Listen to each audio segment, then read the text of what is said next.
something wrong? Monsieur Neurvalette and Lady Furina, they seem to have gotten into a dispute. Please go see for yourself.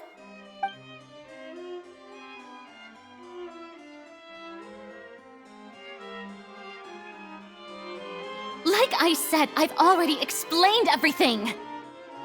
And yet the problem has not been properly solved. There is little space for excuses between us. It is not my intention to offend you, but please, tell me where you stand. You are the Hydro Archon Focalor, are you not? Look at this. This is a list of the victims from the recent Poisson incident.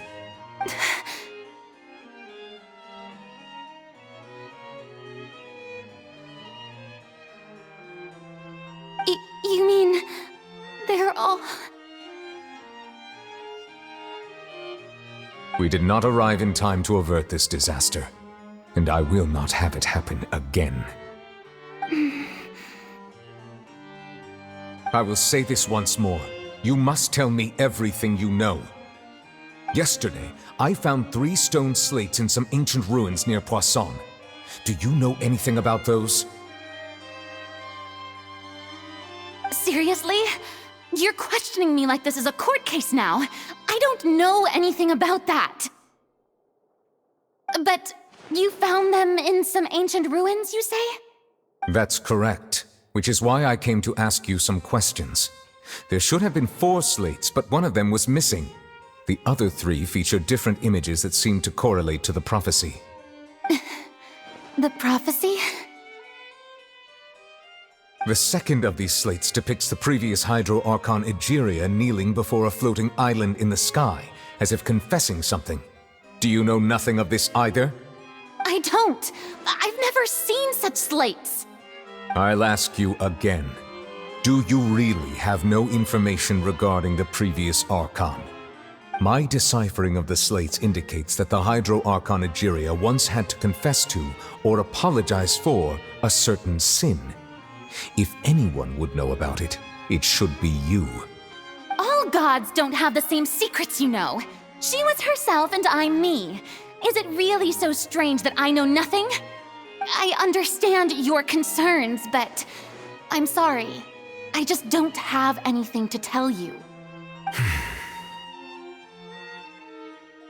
Forgive me for saying this now, Lady Furina, but I have long known of your various secret investigations into certain matters. There are several indications that you have been investigating the prophecy on the sly. This is not strange in itself, considering that you are the Hydro Archon. But it is strange that you should also claim to not know any of Egeria's secrets, as well as do nothing following your inquiries. You have never been as superficial as you have presented yourself to be, nor are you a fool. And yet, your behavior is very inconsistent.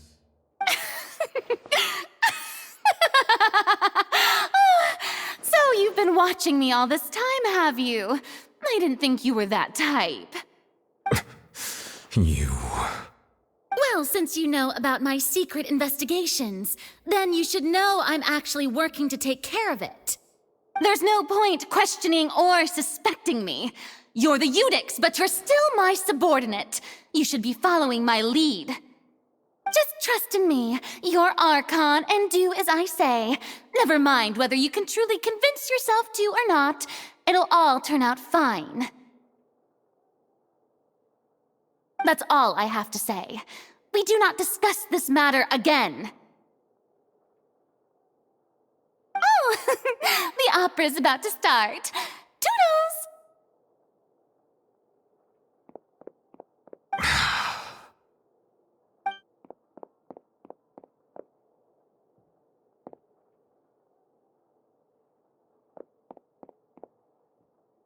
Did Furina not notice us standing by the door? Wonder what's up with her. She was smiling. She didn't seem in the mood to care if we were listening in or not. I assume you've been outside for a while now? Oh, you noticed. Seems Furina didn't even realize we were here. She was in a great panic, though I cannot discern the reason. Our discussion reached impasses time and again, a state of affairs that we cannot allow to continue. Still, I do not understand. Dialogue is the basis for understanding, so why did she keep refusing to engage?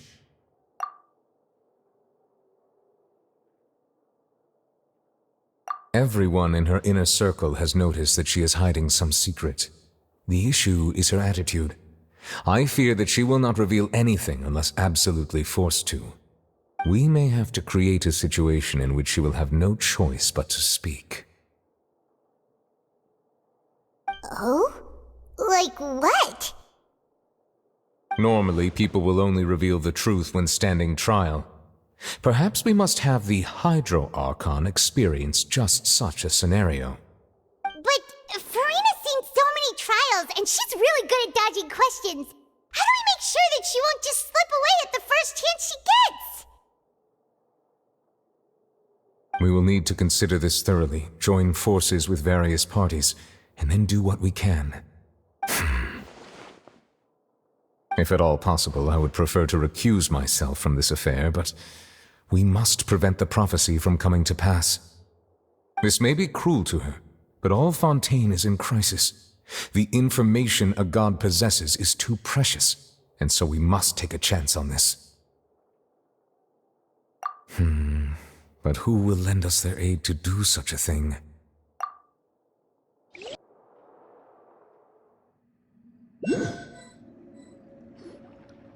Well, that's everyone, huh?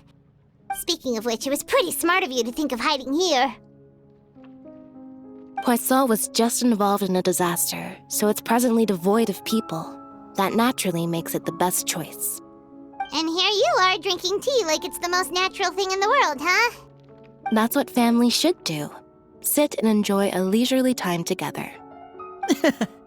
It's nice to enjoy tea here, you know? Care for a cup? Lend me your ears, everyone. Or perhaps one of you might like to start us off. How about you, friend? Me? No, I don't think I can. Then, how about you, good sir? I fear that I will cause the mood on this boat to become as somber as it is in court. Well then, I guess we're lucky we've got a local like me to organize things. Wonderful, the spotlight at last. I guess I'll be facilitating things from here. That was a little long-winded, don't you think? Oh, you might be right. Anyway, to cut to the chase, our friend here, the Traveler, has brought us together to discuss something. As for what that is, well, let's start by saying that we'll be pooling our efforts together to create a series of traps. Oh, how intriguing. Well, it's just an expression, really. One that I just learned from Chlorand, and used on the spot. So, let's invite her to explain in detail. A round of applause, please.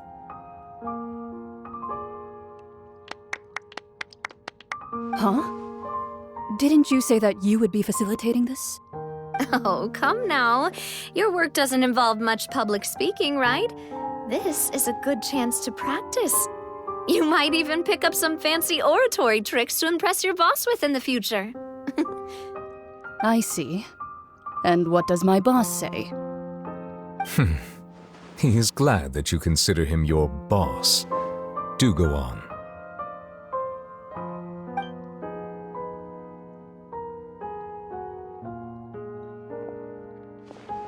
In that case, do any of you have experience hunting? Not that I recall. Fremine and I once used a wooden stick in a basket to catch wild rabbits when we were younger. As for Lynette, oh, right. You were sick that day, weren't you? I've also gone diving to catch some fish before. Does that count? I'm afraid not. You may or may not have heard, but Fontaine once played host to a group known as the Marechaussee Hunters. Though that was their name, they did not hunt animals, but rather various monsters left behind by the ancient dynasty of King Remus.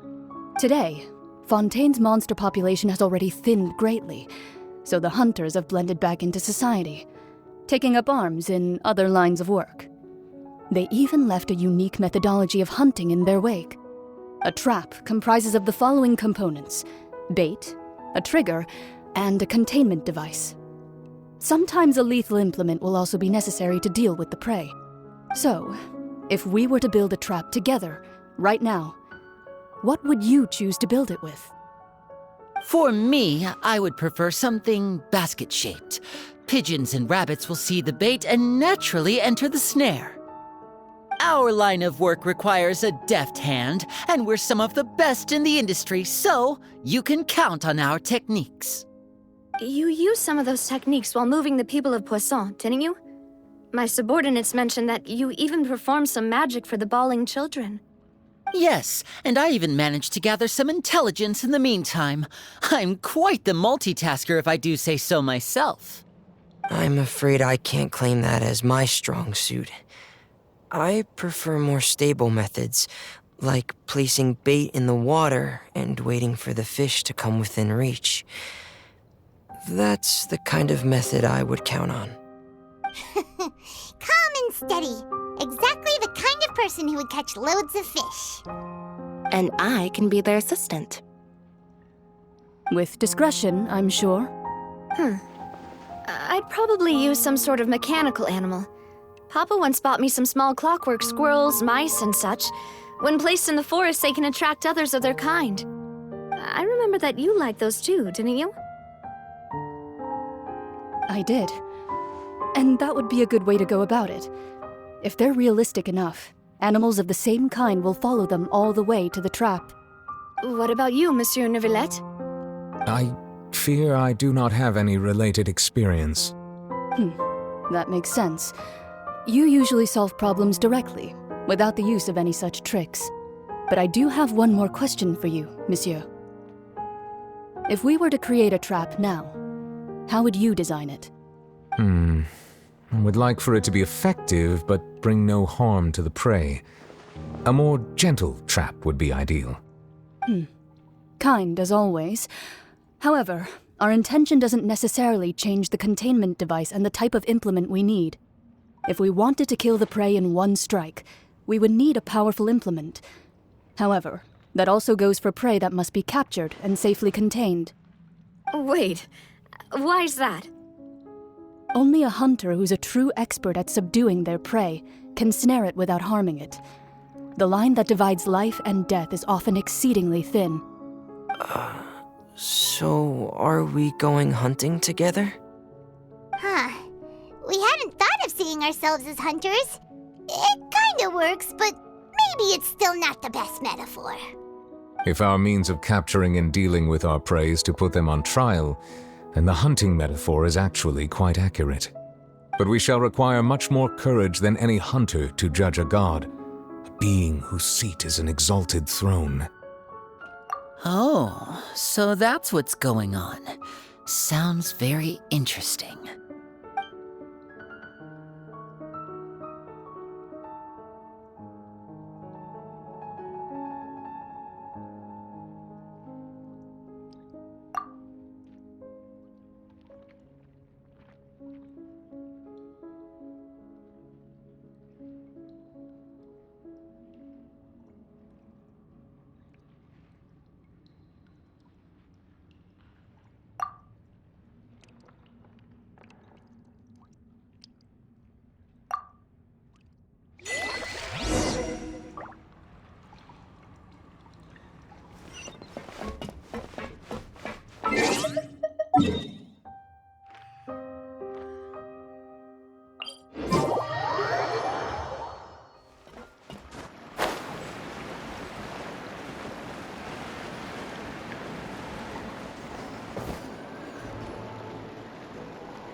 It's been a tough few days, hasn't it? So much has been happening. Paimon didn't think the meetings would go on for so long, but everyone seemed pretty fired up, huh?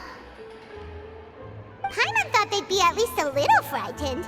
Well, Fremine was, now that Paimon thinks about it, but everyone else just looked a little surprised.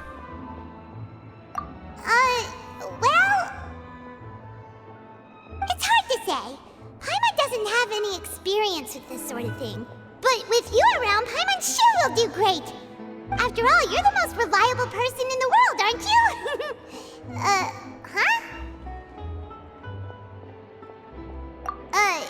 Did you just pour some tea? Paimon didn't notice you doing that at all. Then what's that? Paimon's never seen that cup before.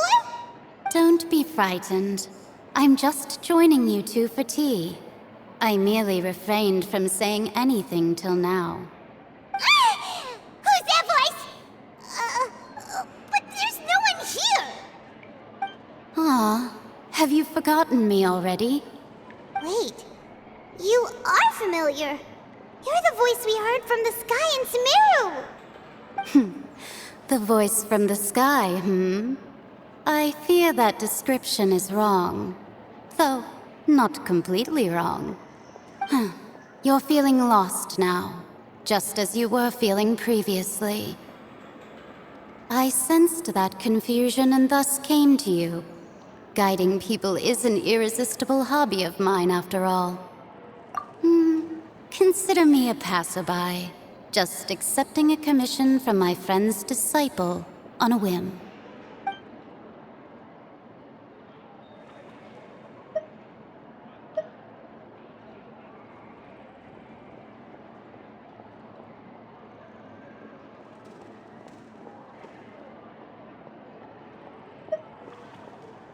The prophecy. Yes, what has been prophesied will be fulfilled. You may view such things as the history of the future. What? Then is there any way we can stop it? I believe you have witnessed a failed attempt with your own eyes. Can everything in Tevat so easily be changed?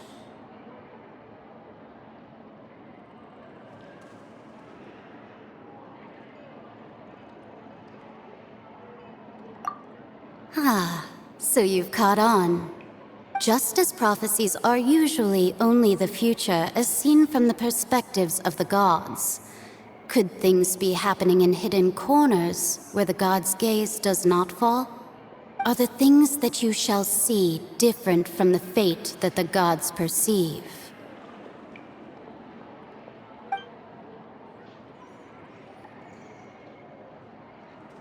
What is she talking about? It all sounds really impressive and important and stuff, but it also sounds kind of scary.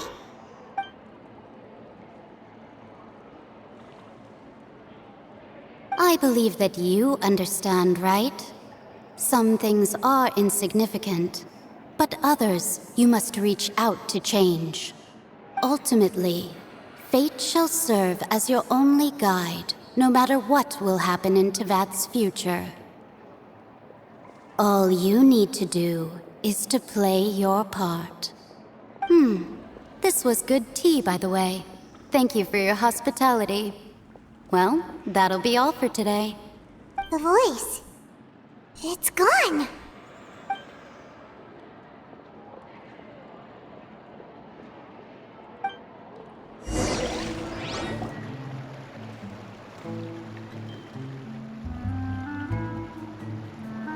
What?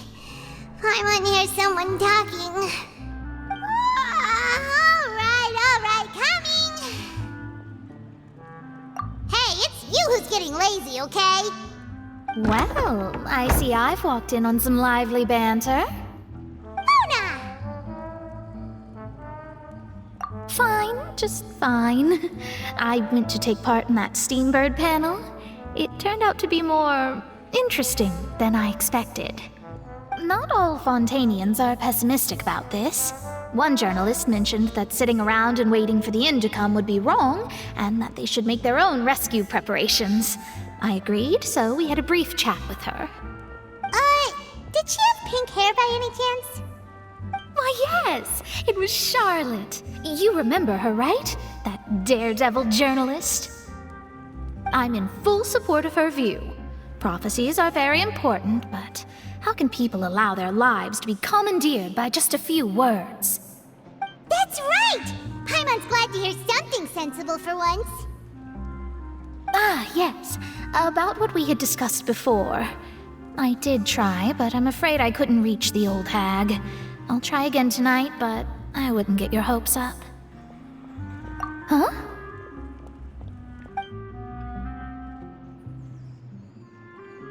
Goodness gracious. Are you serious? She said that even the god's gaze has blind spots. Pretty bold if you ask Paimon. Most people would believe the gods to be all-knowing, right? The Hexen Circle members are certainly anything but ordinary. As for the mage named N, the old hag has mentioned her a few times. She said that N's sense of direction is incredible, and that she loves guiding those who are lost. But I've never met her, and if she were still alive, she'd be... Well, suffice it to say that the hag's at least a few hundred now, and N's been around for longer than that. Whoa. The Hexen Circle sounds like a scary group. But they must really stay in shape to live so long. Their abilities alone are pretty terrifying. If she came to see you personally, then the problem you're facing must truly be of great importance. Well, it's not like Paimon could understand anything she said. Yes, she was quite cryptic, but I suspect she means that there is still a way to turn things around. She didn't say when or what that would be, though, so... Perhaps it is something that you cannot know right now.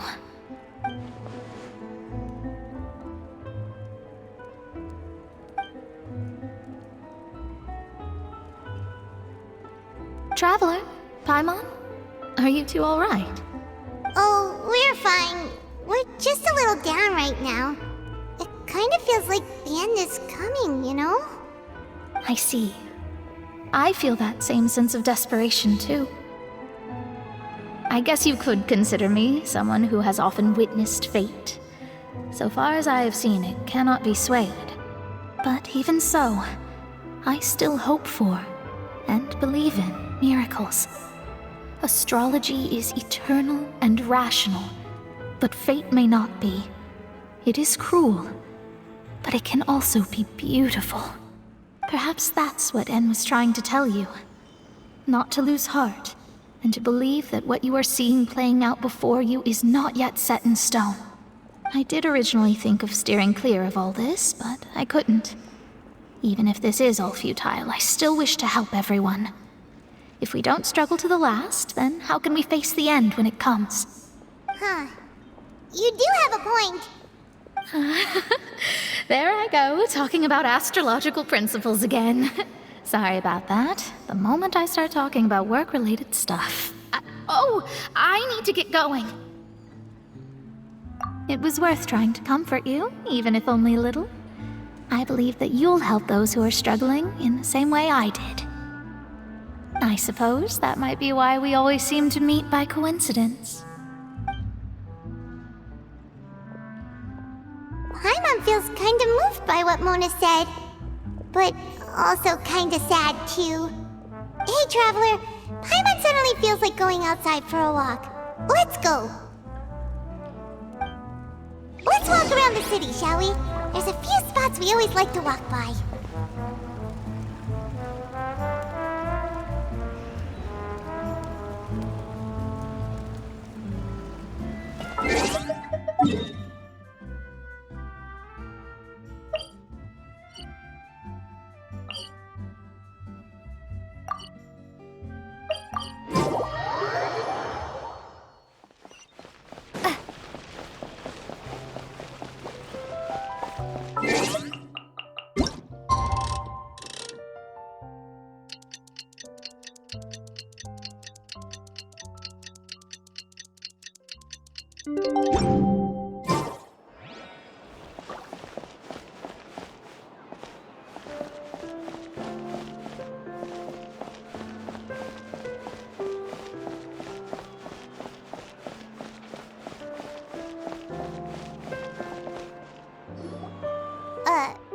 Huh? Our names are written in this newspaper. What's going on? Let Paimon see! The underwater stronghold, the Fortress of Meripede, has continued in its noble autonomy.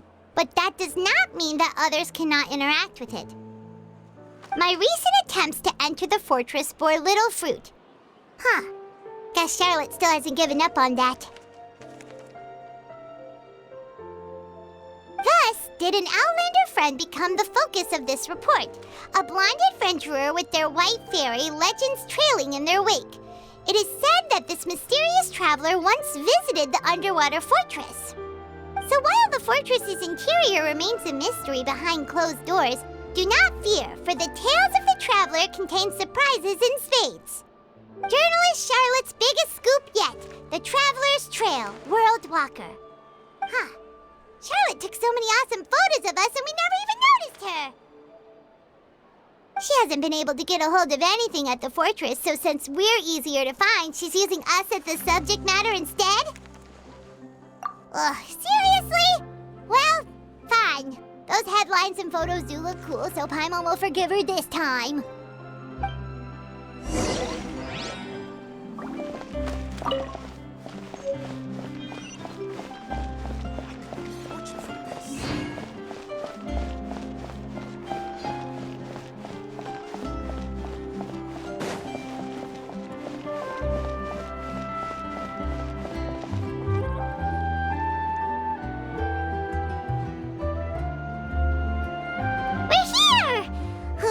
Paimon's hungry. Should we go in and get something to eat?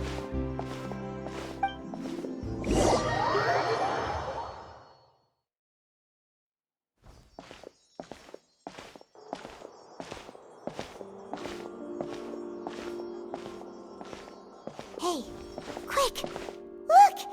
That's the limited edition only 16 slices a day cake! It was so delicious the last time we tried it! Despite the tense situation we were in, let's give it another go. I'm sure it'll be great. 1 slice of cake, please. Someone showed up after all.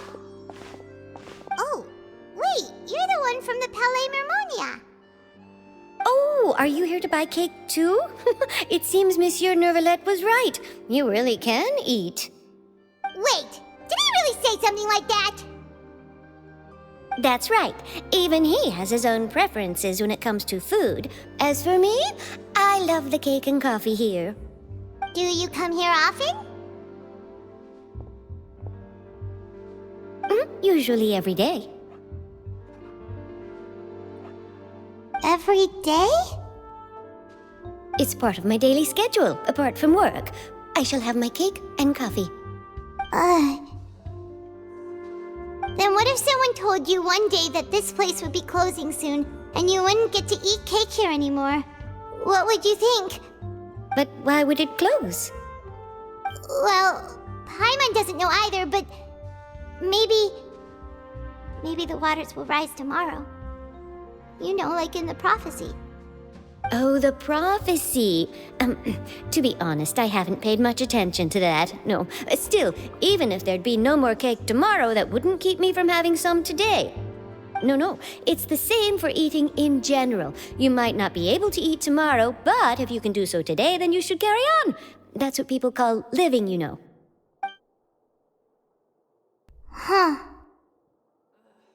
Don't be sad. Excuse me, could I have 2 more slices of cake to go? These 2 slices are for you. Sijuin said that this kind of expression you're making is what humans call being sad. Oh, you know Sijuin? I sure do. She was born before me, and she sometimes comes to the surface to teach us things about humans. She said that humans are creatures that are saddened easily, yes, and you can only lift their spirits by feeding them delicious food. So please try the cakes here. I've got something else to do, so I'll be going now. You two try to stay in a good mood after eating, all right? Bye!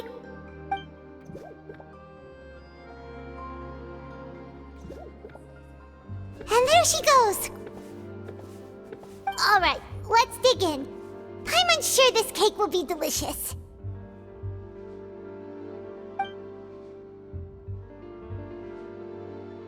It's more delicious than last time! And the flavor gets even better with a sip of tea. It sure would be nice if we could come again tomorrow. Sure would be nice if we could always eat delicious food here.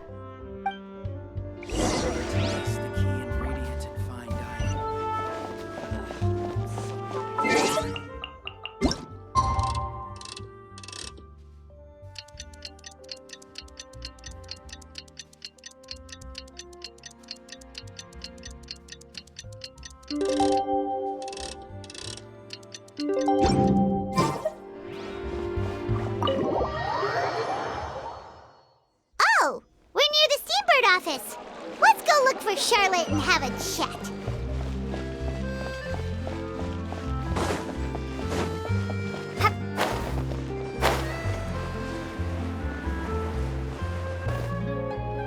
Wow! If it isn't the Traveler and Paimon! Oh, have you seen the article I wrote about you? Ha! You've got some nerve! You just used us to make some quick mora! Oh, you needn't worry about that.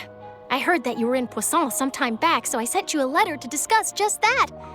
It appears you didn't receive it, though. It's all right, though. I've set aside the amount intended for you. I've even set the table with some food.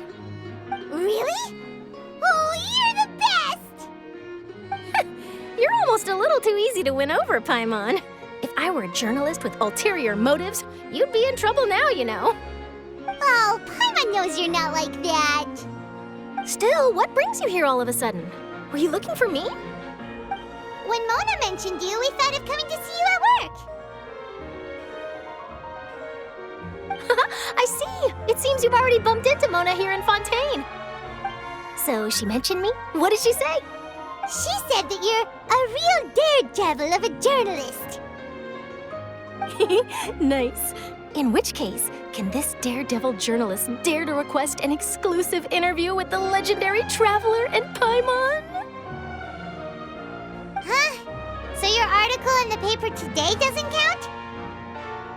Oh, of course it doesn't. That was more like live photography. What I'd like to do is dive deeper and ask you to talk about the things you've seen and experienced. Yeah, are we even qualified enough?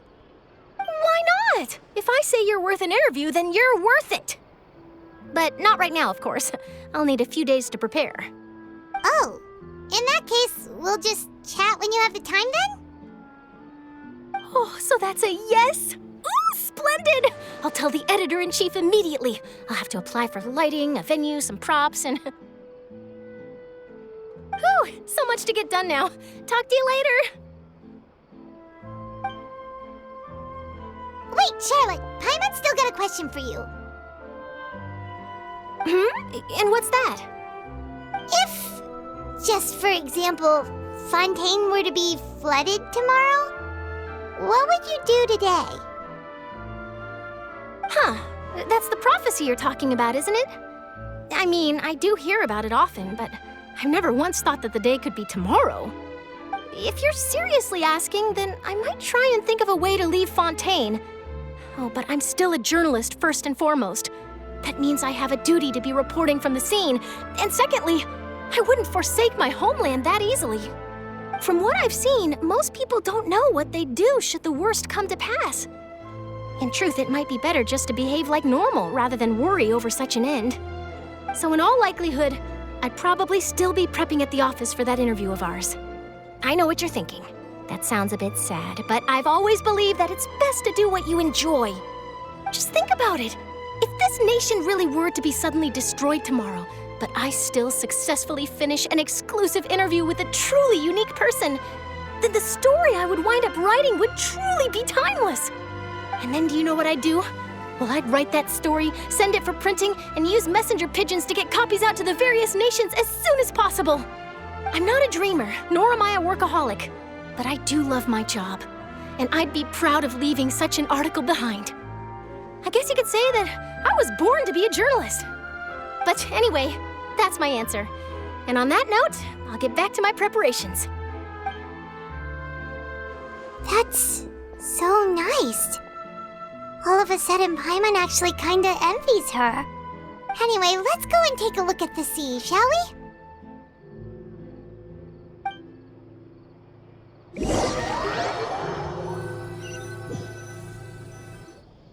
The sea breeze in scenery can be a pretty soothing combo, huh?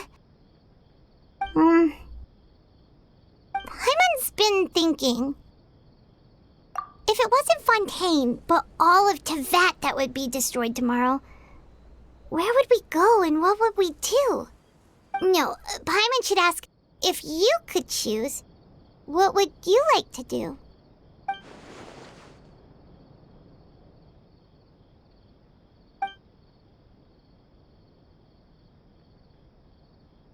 We've always been moving to the next destination, so we haven't spent much time thinking about these kinds of things.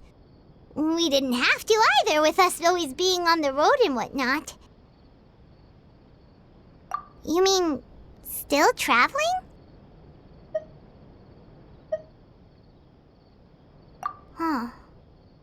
Wait, isn't that what we've always been doing?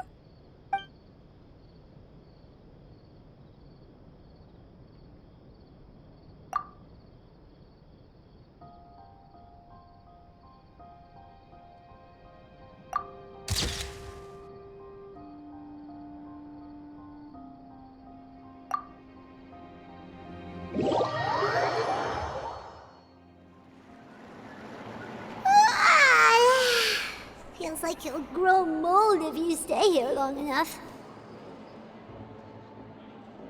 But it's still better than the Fortress of Mirapede, that's for sure. It's not only damp there, but salty too. So the two of you are still here. Wonderful. Oh, you're from the Palais Mermonia, aren't you? Yes, I'm Isadora. Monsieur Nervillet sent me to look for you two before. I heard that afterward you went to the Fortress of Meropide.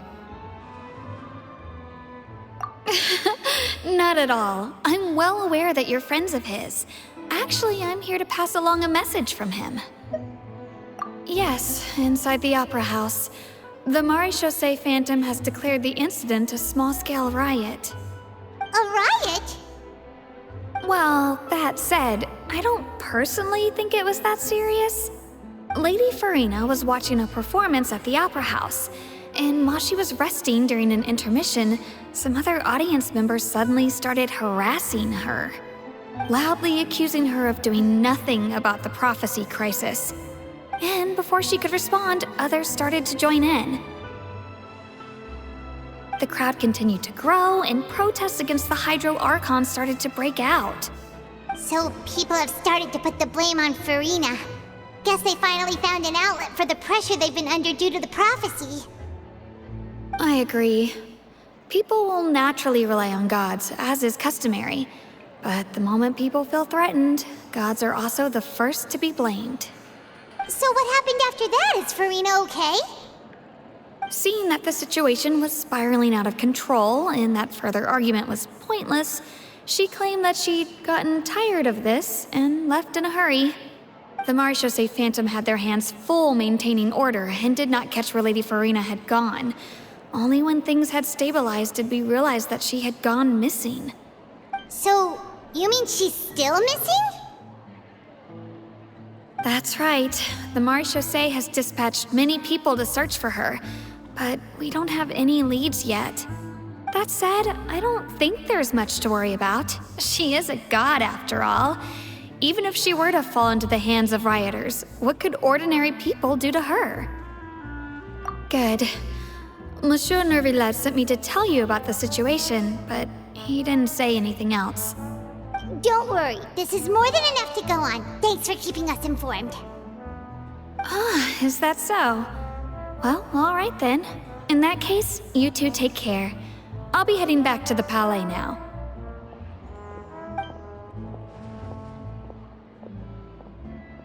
Well, sounds like we should hurry over to Poisson then. If we know Furina, she won't try to fix things in this situation. Instead, she'll look for a place to wait out the heat.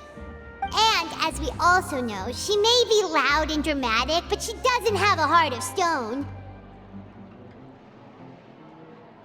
When Nervillet was talking to her in the Palais Mermonia, and she heard about Poisson, she couldn't hide her sadness and remorse. It it would be hard for her to ignore being accused by the public today. Paimon thinks Furina's probably taken the opportunity to slip away to Poisson and try to relieve the sense of guilt that she's feeling. Huh. Well, what do you think? Paimon knows the answer, of course, but Paimon can do the analysis to back it up, too. Cool, huh? In that case, there's not a moment to lose. Poisson, here we come!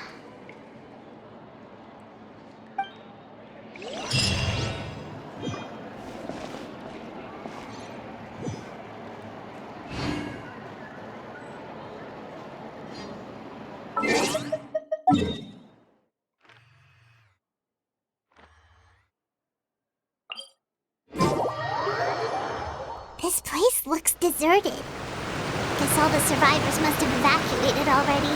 All that's left here are signs of devastation. Could Furina really be here?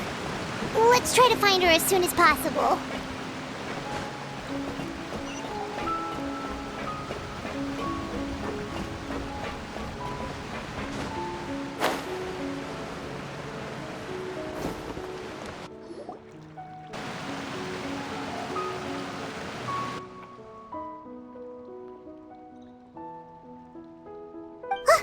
That's Furina, right over there. She really is here all on her own.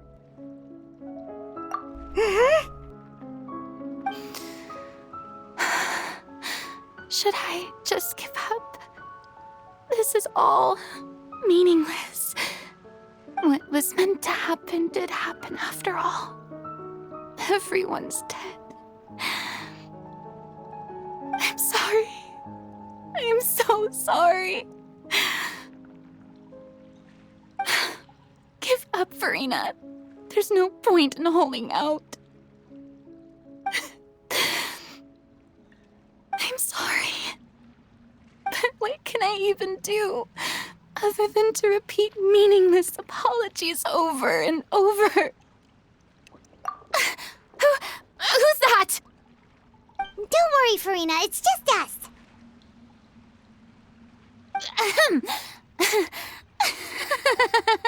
So it is you, blonde traveler from another land. Why, I almost thought you were someone from that mob of my ignorant subjects, come to kneel and beg for my forgiveness. Furina, you were crying just now, weren't you? The tear stains on your face are obvious. What do you mean, tear stains? Oh, I remember. The show at the Opera House earlier this morning was so moving. I'm still trying to process it. Who did that uncivilized rabble think they were, disturbing my enjoyment of the arts? They even dare to tout their archon. I must teach them a lesson. I can just imagine their twisted and frustrated faces once they realize that I'm nowhere to be found. Oh, and I'm sure Nouvellette and those people from the Maréchaussée Phantom are freaking out right next to them, too.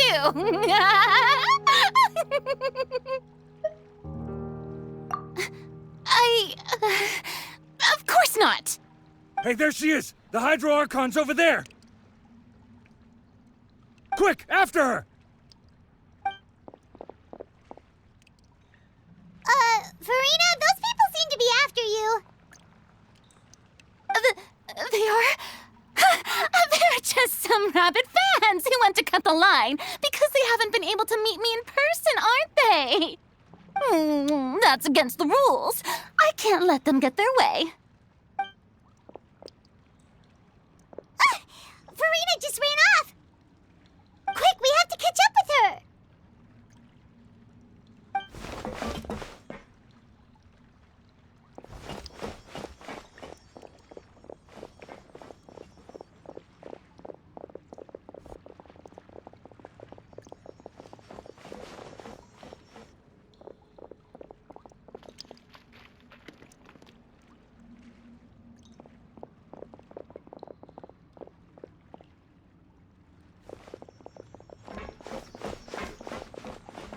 This should be the place, right?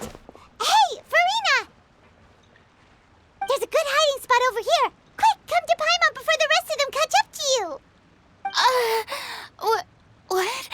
What is this place? Hurry, they're almost here. Fine. I suppose haste is warranted. Lead the way.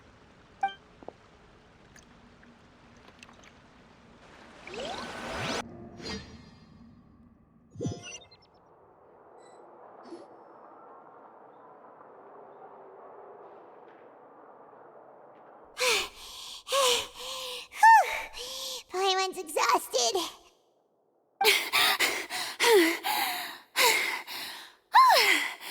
I'm so tired. I totally thought they had caught me. No,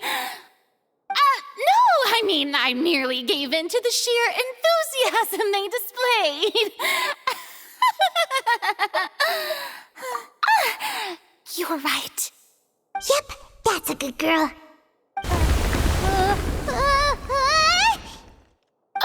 What's happening? The ground's shaking.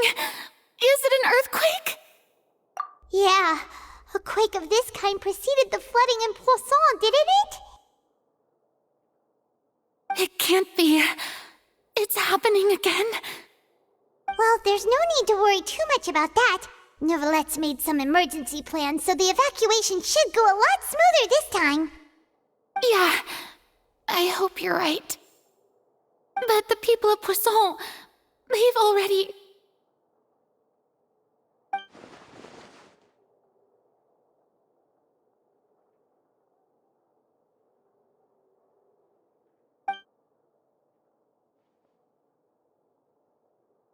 It's true.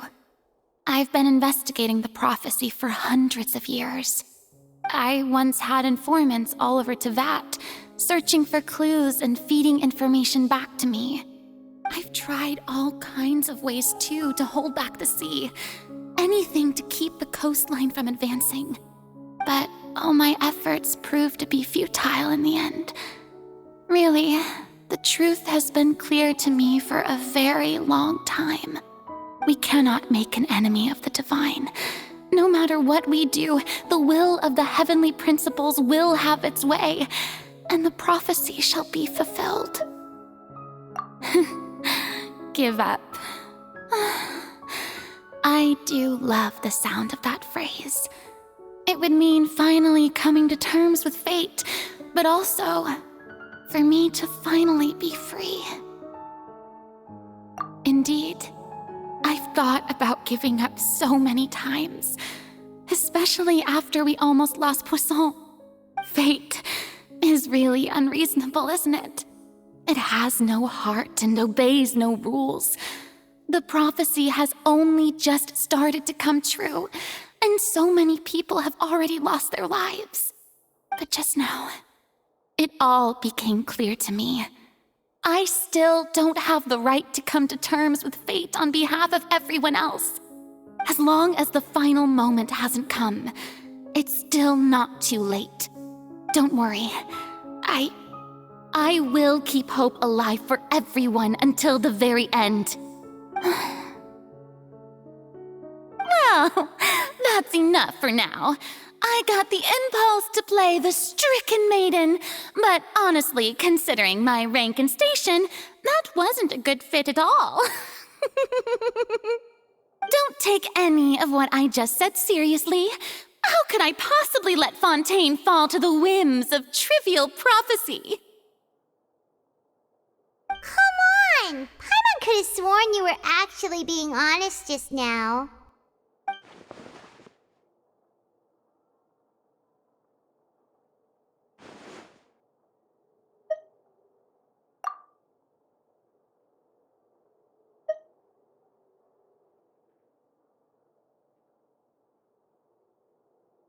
Share my burden.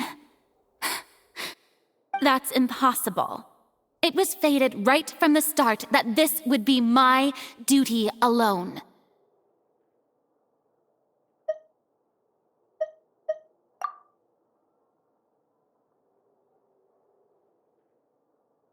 A witness. Yes, I've heard that you came to Tevat from beyond the stars, yes. In other words, you never belonged here. And if Tevat is, in its entirety, a show on a stage, then you're just a spectator, aren't you? If that's the case...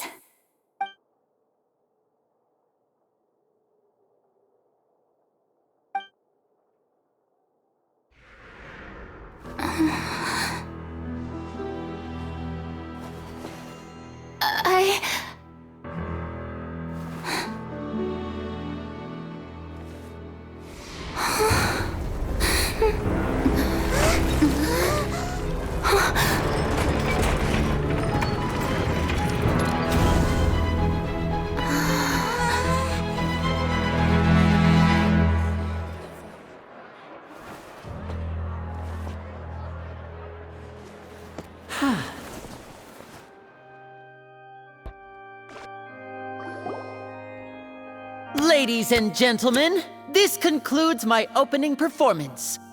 Now, without further ado, we may proceed to the trial of our god. So this is what it is. Yes, you deserve praise for the effort you took to raise the dramatic stakes. Do not forget, however, that I am Focalor, the god of justice, the embodiment of justice itself. Does it not strike you as even the least bit absurd to bring the very concept of justice to trial? May I interpret these words as your refusal to stand trial? In that case, you will have the opportunity to defend your honor through a duel. You would draw your blade against a god? I see. It seems like you have made up your mind.